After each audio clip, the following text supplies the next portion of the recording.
The world stopped spinning the moment she said it. The air in my own living room turned to ice, and the familiar scent of my daughter's favorite lavender soap suddenly reeked of betrayal. She's not yours, Sarah. David and I switched the embryos. She's ours. You were just the carrier. 5 years of sleepless nights of tiny hands clutching my finger of scraped knees and whispered, "I love yous," dissolved into a sickening lie. My best friend, my husband, the two people I trusted most in this world had conspired to steal not just my future, but my very essence, my motherhood. The framed family photo in my hands felt like a bomb ticking down to an explosion of shattered glass and a lifetime of irreversible pain. This wasn't just about a stolen husband, it was about a stolen life, a stolen child, and a desperate fight to reclaim what was truly mine. Part 1. The Echo of a Shattered Silence.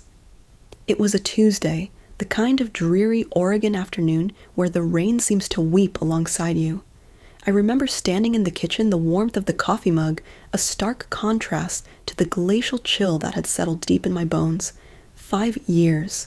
5 years of waking up to that sweet innocent face of her little feet pattering down the hall of believing with every fiber of my being that she was a piece of me, a miracle I'd fought so hard for. But now the silence in the house was deafening, amplified by the echo of Rachel's words, still reverberating in my head, a cruel, mocking melody. My hand trembled as I picked up the framed photograph on the counter, David beaming his arm around me, and our beautiful, bright-eyed girl nestled between us, a perfect, fabricated family. The glass felt cold, then sharp as my grip tightened. I saw my reflection, a distorted stranger with wide, disbelieving eyes, and with a guttural cry that tore from the deepest part of my soul, I slammed the frame down. The shattering glass was a symphony to my unraveling world, a violent punctuation mark to the end of everything I thought was real. You didn't just take my husband. You stole every single moment I fought, bled, and risked my life for this child. My voice was hoarse, raw, an animalistic sound I barely recognized. The words hung in the air, thick with a pain so profound it felt physical, like an internal organ had been ripped from my chest. Each shard of glass on the counter was a broken piece of my heart, glinting malevolently under the dim kitchen light. And the worst part?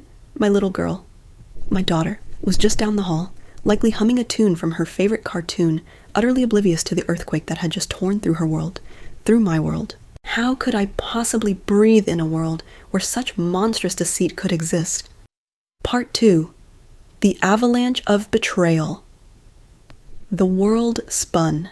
The vibrant colors of Lily's drawings on the fridge blurred into an indistinguishable mess. My ears buzzed, a high-pitched whine that drowned out the mundane sounds of the neighborhood. My knees threatened to buckle. Switched the embryos. Her egg, my carrier.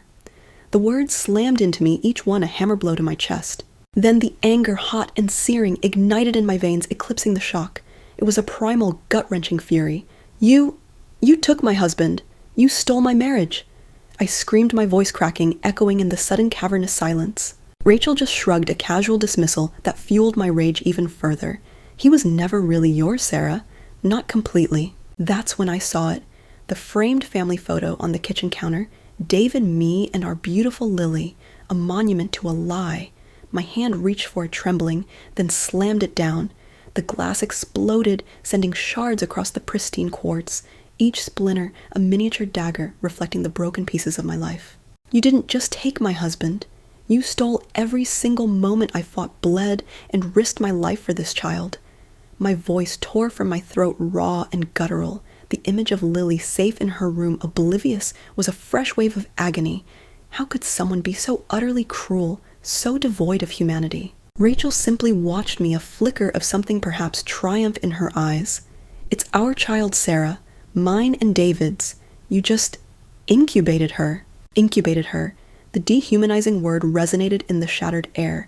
I had carried her, nurtured her, brought her into this world with every ounce of my strength, every fiber of my being.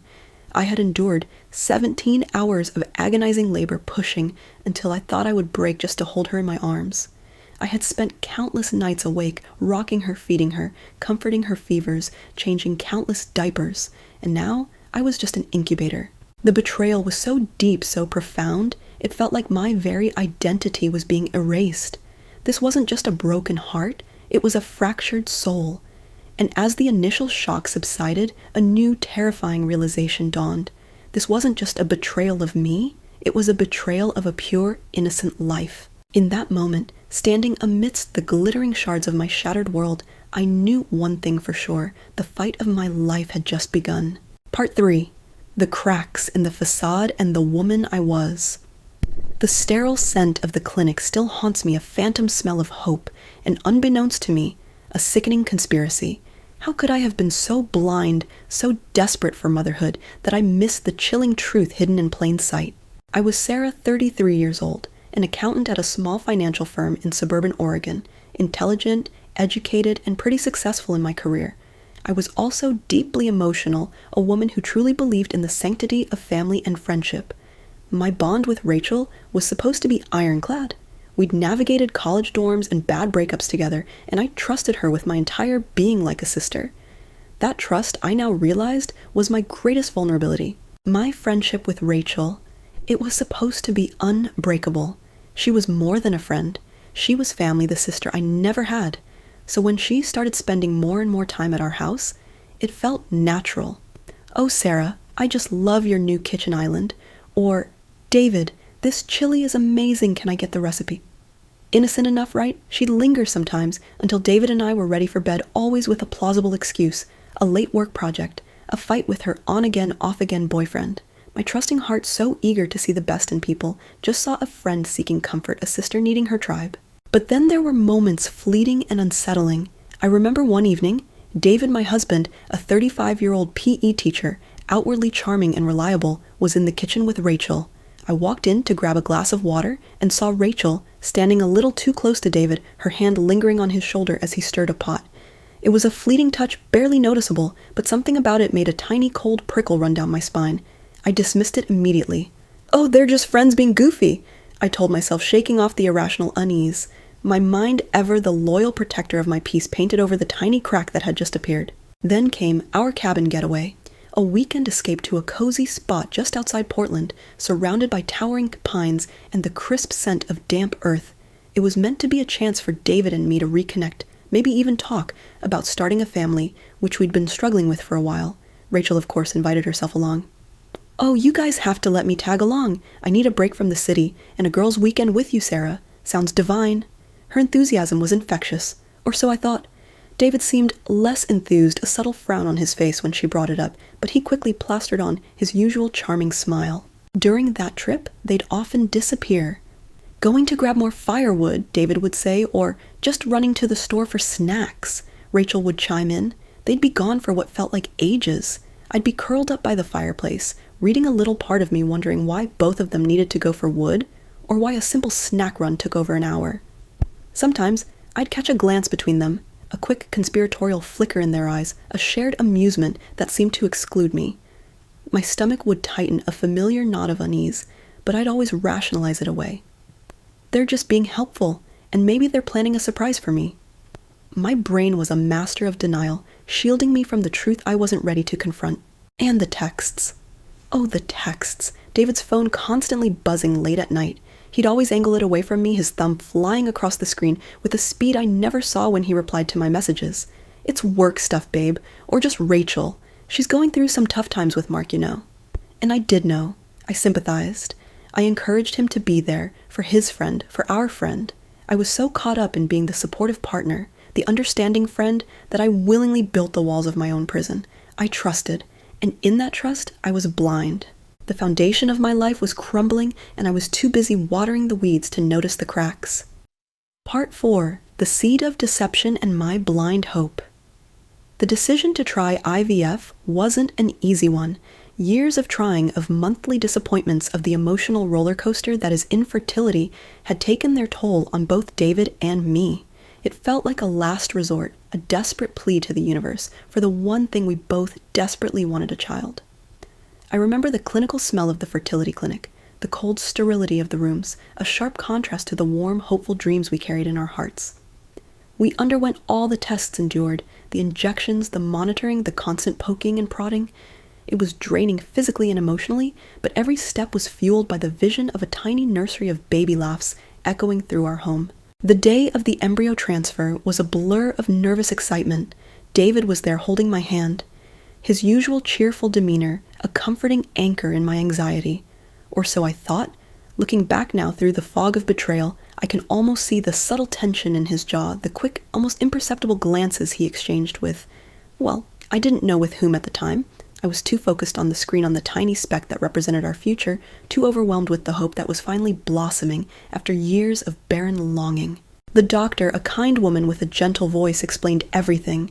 The procedure was quick, almost painless. And then, the agonizing wait.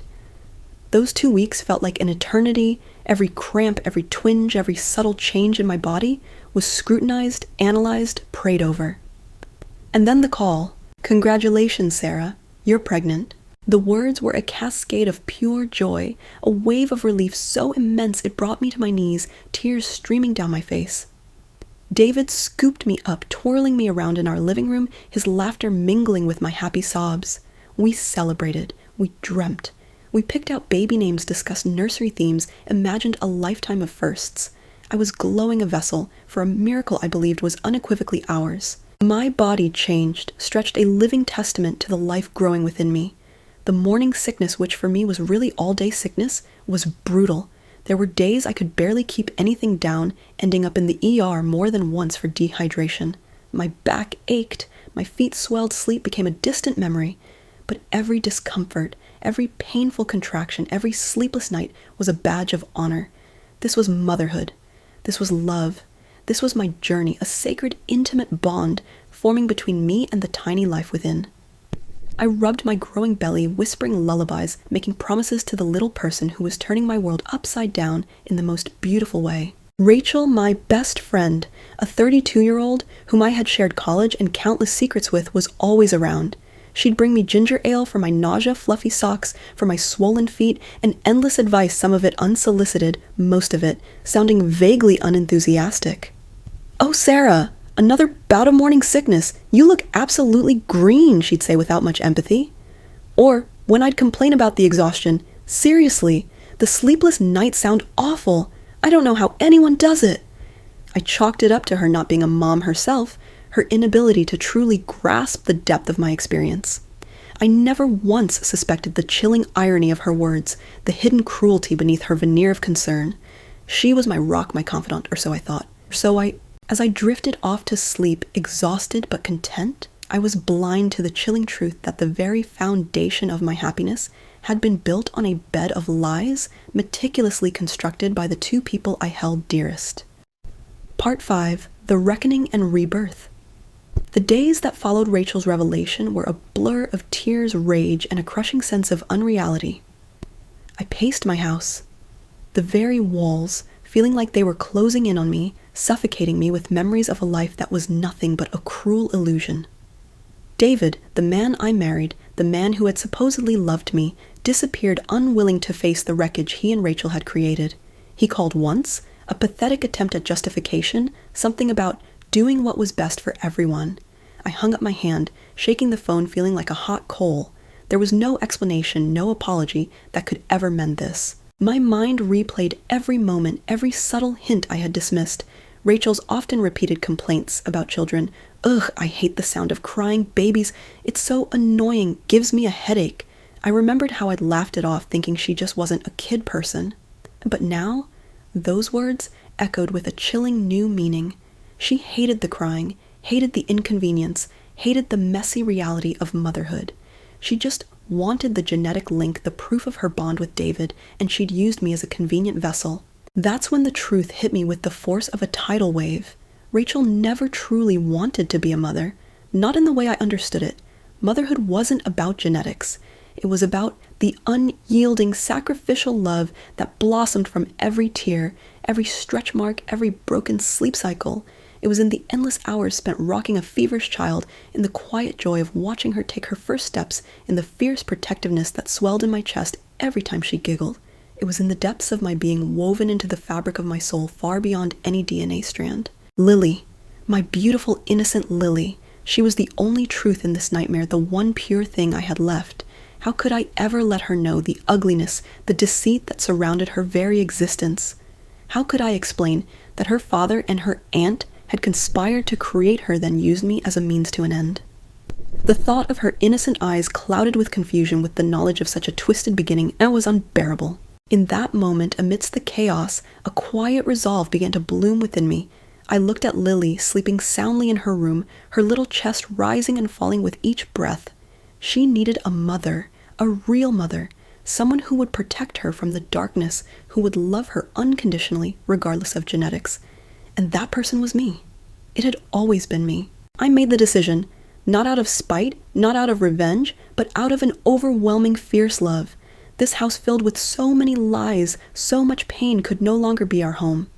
Lily deserved a fresh start, a life free from the shadows of betrayal. I would leave, take my daughter, and build a new life, a real life where love was genuine and family was defined by connection, not by chromosomes. She just needs a real mother, I whispered to myself, no matter whose blood runs in her veins. Several years passed. The initial raw pain slowly painstakingly transformed into a dull ache, then eventually a quiet resilience. Lily and I moved to a different town, a fresh canvas for our new beginning. I found a new job, built a new network of friends, and slowly, painstakingly rebuilt my life from the shattered pieces. Every scraped knee, every bedtime story, every school play was a testament to the strength I had found within myself, a testament to the love that bound Lily and me. Then one day, over coffee with a new friend, I heard the news. David and Rachel. It was messy, they said. A bitter breakup. He'd lost his job, spiraled. She was facing some serious financial trouble, possibly legal issues. Karma, some might call it. I listened, sipping my latte, a strange calm washing over me. There was no surge of triumphant glee, no vindictive satisfaction, just a quiet sigh of relief. At least, I thought, looking out at the gentle Oregon rain, at least I didn't let my daughter drown in that mess, because the truth is not everyone who shares your blood deserves to be called family. True maternal love isn't born from DNA. It's born from every tear, every stretch mark, every sleepless night spent nurturing a tiny life. It's in the sacrifices, the unwavering devotion, the fierce protective instinct that transcends any biological connection. And I, Sarah, the woman who was just a carrier, finally understood that I was more a mother than anyone could ever imagine. And that was enough. More than enough. Don't let the shadows of betrayal define your story. Find strength in your truth. Subscribe to Midnight on Reddit for more untold tales of deception, resilience, and the extraordinary strength of the human spirit. Have you ever faced a betrayal that forced you to redefine what family truly means? Share your thoughts in the comments below.